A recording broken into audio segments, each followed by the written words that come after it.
Welcome to UO Today. I'm Paul Peppis, Director of the Oregon Humanities Center. My guest today is Jacqueline Cordova-Arrington, Assistant Professor of Flute in the School of Music and Dance at the University of Oregon. Prior to coming to the U of O in 2018, Cordova-Arrington was a 2014-2016 Fellow at Carnegie Hall's Ensemble Connect, and she was a 2010-2011 Fulbright Grant recipient, the first American to study extensively with principal flutists of the Berlin Philharmonic. Cordova-Arrington performs with the University of Oregon Woodwind Quintet and is principal flute with Orchestra Next. She recently performed with chamber music Amici at the Wildish Theater in Springfield. Thanks, Jackie, for coming on the show. Thanks so much for the invitation. So tell us about your background and what led to your interest in flute performance. Sure. So I am originally from Philadelphia, and Philadelphia is a city that walks, lives, and breathes music, really a city of cultural renaissance. And so I really feel like I grew up in a culture of music appreciators and a community of music appreciators. I have played piano for as long as I can remember, but I was first drawn to the flute actually. My dad is an avid music appreciator, and he's an amateur singer. And when he picked me up one day from school, he surprised me with a CD of William Bennett, who's a British flute player, and the CD's title was Romance. and I remember he was, sort of carting me off to my usual lessons post-school, and he said, "Hey, I got this new CD, it's of this flutist. You want to check it out?" So we listened to it in the car, and I immediately fell in love with the flute. I think there's something so unique about the flute, the timbral aspects of sound, all of the possibilities in color. And for me, when I listened to that CD, the flute sounded so vocal to me. And I just feel like I've always felt, even as a young child, that vocal music has an incredible communicative power, and so I felt that with the flute as well, and so that's kind of what drew me to the instrument. Fascinating. So you got your Master's of Music, and then you made a decision that not all performers make, which is to get a doctorate of musical arts. What compelled you to do that? Why did you want to do that? Oh, I wanted more debt. No, I'm kidding. Yeah, right. No, that's kidding. Not what compelled you. But no, actually, what compelled me, honestly, prior to getting my doctorate, I was in Berlin doing a Fulbright with members of the Berlin Philharmonic, and while I was there, I was heavily involved in music performance, orchestral training, and working with a community engagement program. But something that I noticed that was really fascinating to me was that I realized that all of my teachers until that point were not only fantastic performers, but were amazing teachers. And I wondered what ability they had to be able to give diagnosis to what students couldn't do. And I was really curious about this, but didn't feel I was a really great teacher. And so when I did my Fulbright, I had deferred from the Eastman School of Music for my doctorate. I had a short stint of playing in the LA Phil on a trial, and after that post, I decided that I was going to go to the Eastman School of Music in Rochester, New York, to get my doctorate because I wanted to uncover this ability to help students through experience, and I felt like that's what what my teachers did. So you mentioned your time in Berlin on the Fulbright. You've said some of what was important about that experience. Was there anything else about that experience that you want to share with us? Yeah, absolutely. So after my master's, I had basically decided that I had just begun to sort of scratch the surface of being job ready. I didn't really feel, I felt like I had practiced, but I didn't feel adequately prepared to win a job right out of my master's. Usually in orchestras there are 2 or 3 positions open, and it can be highly competitive, and it's not sometimes in a given year, there may be only 1 or 2 positions open. So you can imagine how good you have to be to win.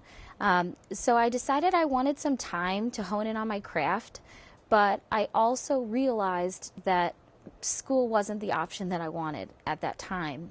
And so one of my teachers suggested, well, why don't you apply for a Fulbright? And I said, okay, maybe, where am I going to go? What am I going to do? And I started thinking about my favorite orchestras, my favorite players, and also places that had similar vision for community engagement synthesis with music performance. And I found that the Berlin Philharmonic was a perfect model for this. And so it's very funny. On a whim, I emailed my favorite flutist at the time, Emmanuel Paoud. And good for you. To my surprise, he answered me.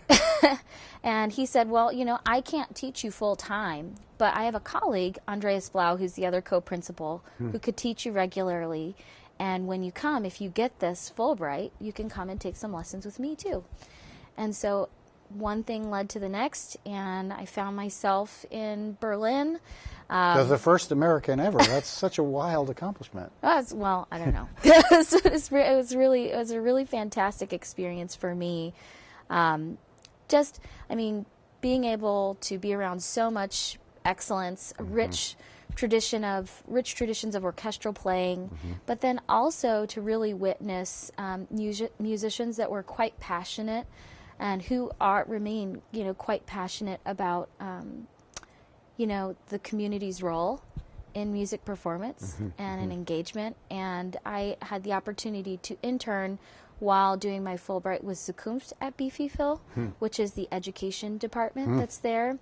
And so I got to see musicians in new leadership roles crafting and creating projects, and that was something that seemed really interesting to me. So that's what I did there.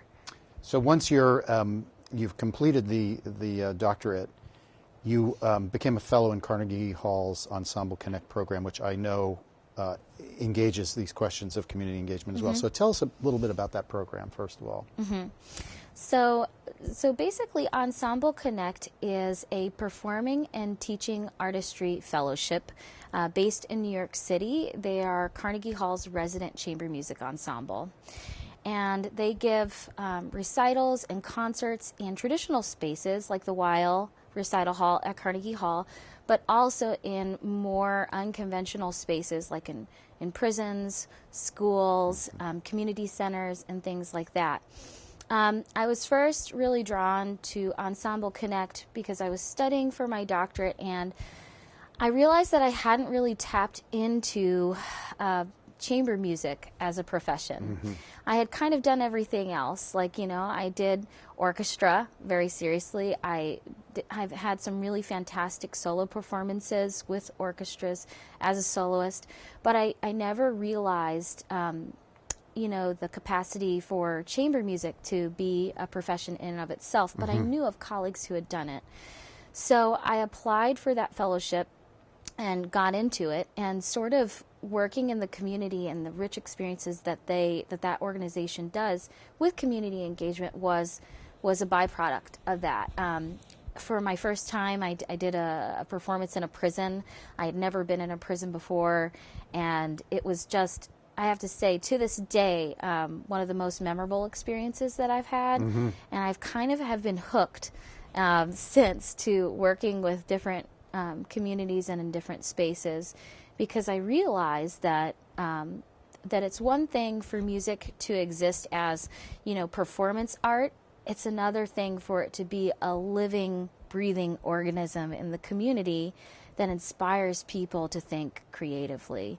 And that's what I really gained with that group and with my colleagues there. And I still go back to New York and have good connection with Carnegie Hall, and am so thankful to have built those connections there. So we're going to take a brief pause and show a clip of you playing as when you were there. This is a performance that was at Skidmore College, Yes. And we'll come back in a minute. Okay.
So you are a musician of color, and I know there are many young people of color who are interested in playing and active in playing classical music.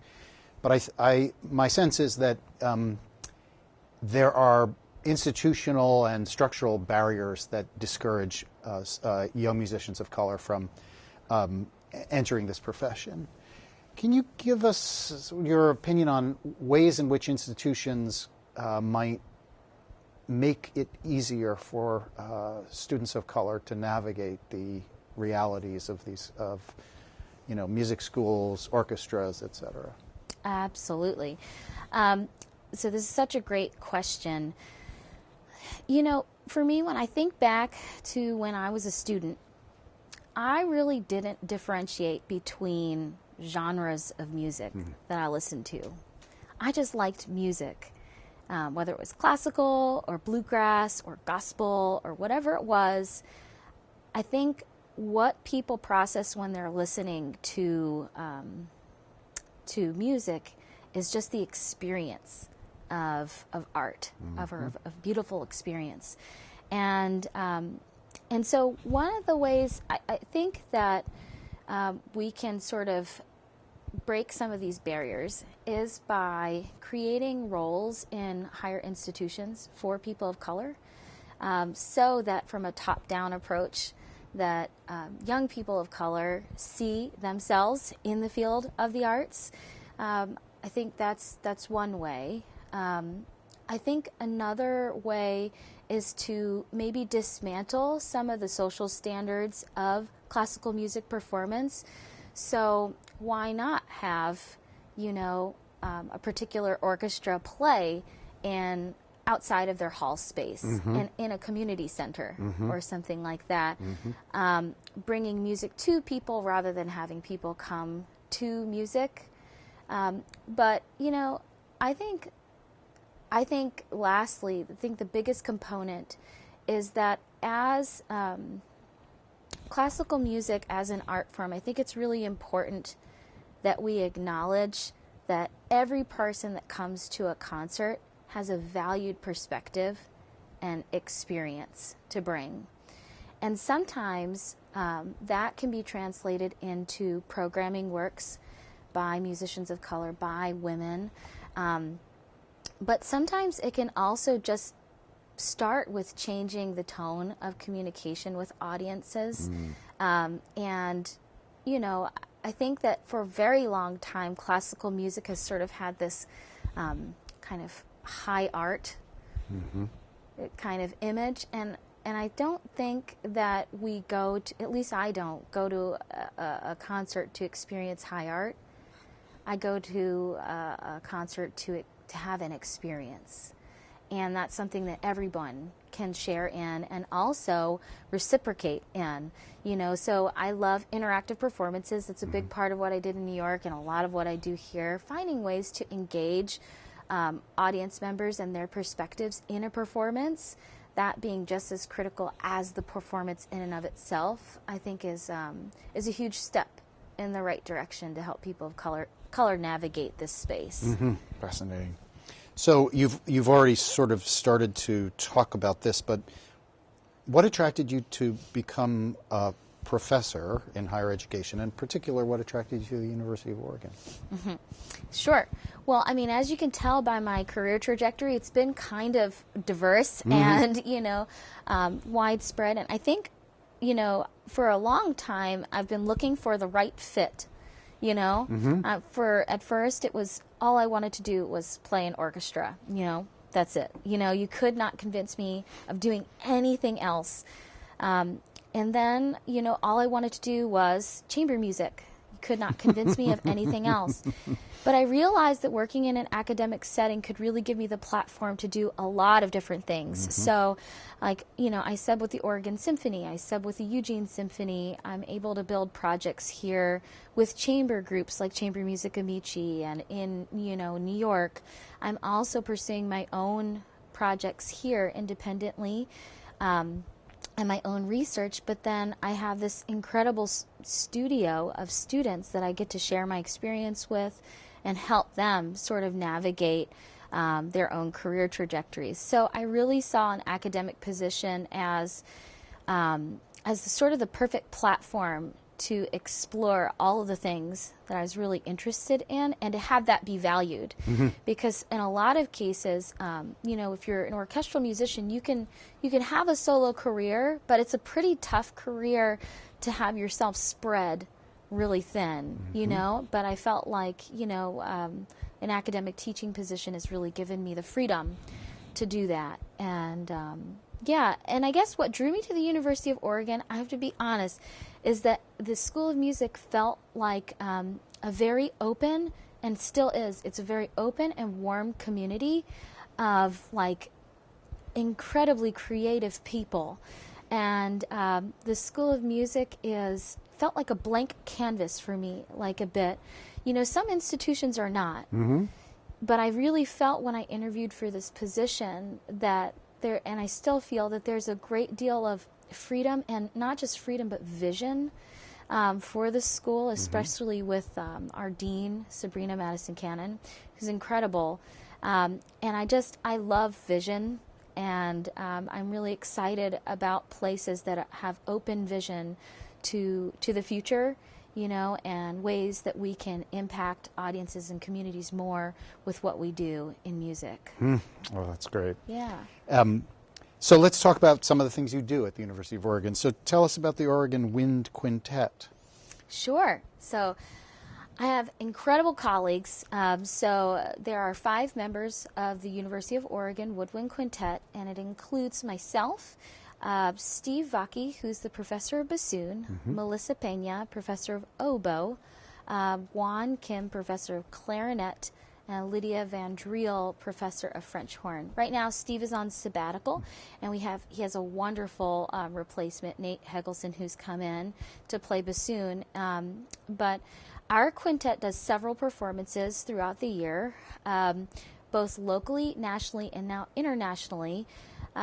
So I guess it was prior to my arriving, the quintet had just come off of tour in Korea. So they were in Korea on tour, and next week we're going to Dallas, Lebanon, and Salem to work with some local high schools and to give performances. And next year we're engaging on a residency with the University of Hawaii because we have a very strong and robust alumni network out in Honolulu. So we're really thrilled about the projects and things that we have upcoming, but it's a very active group. I have a tremendous amount of respect for my colleagues. All of them are very busy, and that's very common at the School of Music and Dance, that our faculty are just very distinguished, busy professionals, so it's great. So you're also the principal flutist for Orchestra Next. Yes. So what is Orchestra Next? Tell us about that. Sure. So Orchestra Next is an ensemble that supports young emerging professionals. It's directed by Brian McWhorter. And basically the ensemble gives several performances a year in collaboration with the Eugene Ballet. Prior to Orchestra Next, the Eugene Ballet did not have live music, and Brian had this great idea. Well, we have wonderful musicians, faculty, and an incredible student body, and I'm sure we could draw even more students nationally to come, and play. And so essentially it's a side-by-side orchestra for faculty and young professionals. And I just think it's incredible because I think back to my early experiences, and I remember growing up in Philadelphia doing side-by-side performances with the Philadelphia Orchestra and really feeling like I had ownership of my art that way, really felt like I wanted to pursue music because of that, getting tips and tricks from members of the orchestra. And so I love being in a mentorship role, it's something that's really important to my identity as an educator, and so I'm really thrilled that I have the opportunity to do that in Orchestra Next. So you've just raised the image of yourself as an educator. It's very clear that you're an educator. Tell us a bit about how you approach flute pedagogy. Right. Okay, so my studio is very diverse. I teach majors. I also teach non-majors. in any given term, I can have between 16 to 21 or 22 students that I teach individually. Wow. Last term was my largest studio class of 21 students, and now we're at about 16, which is a more comfortable number for me. But what I love about the University of Oregon is that I have this opportunity to work with students of diverse interests, in music, and I have students that are going to go on to pursue a variety of career paths in music, whether that would be performing with an orchestra or being an arts administrator, or, I even have a computer science major who's an excellent flutist, but I think what's really critical and key to my teaching is that I maintain a very high standard of excellence for fundamental playing. I feel that when students have fundamental techniques for tone and for technical expression, that with those tools you can do absolutely anything. And so while certainly I adjust my curriculum based off of the academic loads of my students, I try to maintain that standard of excellence because I know that's what's going to carry my students the farthest. And I think that with that, I also teach my students to the best of my ability to be excellent at whatever you do.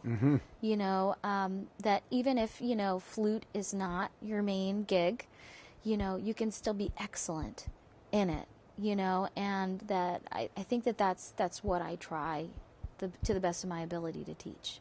Do the profs in the music school recruit musicians? Yes. So tell us about that part of your job. Yes. So I have to say that word recruitment is one that's used a lot, but I prefer to look at it as like, what are the various ways that we're connected in the community or draw visibility to what we do. So some of the ways that we do that at the School of Music is obviously through performance. So by performing locally, by performing nationally and internationally, I think that is a great way to bring greater visibility to the School of Music. So last year I did a wonderful residency at the Conservatory in Puerto Rico, and that brought visibility. Students that had not really heard of the University of Oregon, now it's on their radar and they're very interested. Performing locally, I performed just this last fall for the Greater Portland Flute Society and got a chance to connect with a community of flutists there, and obviously internationally whenever we do things like, in performance. I think another way that's been really actually fantastic for me, a fantastic way for me to connect with the community, has been in working with the Oregon Music Educators Association. So I recently did a coaching of a flute sectional for the OMEA conference that was held here in Eugene, and got to meet a lot of new students. So yeah, those are just a few of the different ways, basically through performance and education, engagement efforts. So tell us what music professors like you do. What do you do in the summer? Oh, yeah, no, well, relax, no. So actually, in the summer, I generally teach at, a music festival or perform at a music festival. So this upcoming summer, I'll be performing and teaching a little bit at the Vivo Music Festival in Columbus, Ohio. I'll also be in Dallas, Texas for the National Flute Association's Flute Conference. And so generally musicians continue their work into the summer, playing and everything like that, and performing in master classes and presenting master classes. So we just have a couple of minutes left. This may be my last question. I might have two more, but who are some of the contemporary composers and flutists you admire and enjoy and would recommend to our viewers? Sure. So contemporary composers. So a contemporary composer that I'm really into nowadays, her name is Allison Luggins Hall, and she is a member of Flutetronics. It's a flute duo based in New York City with Natalie Joachim who's a Grammy-nominated flutist and composer.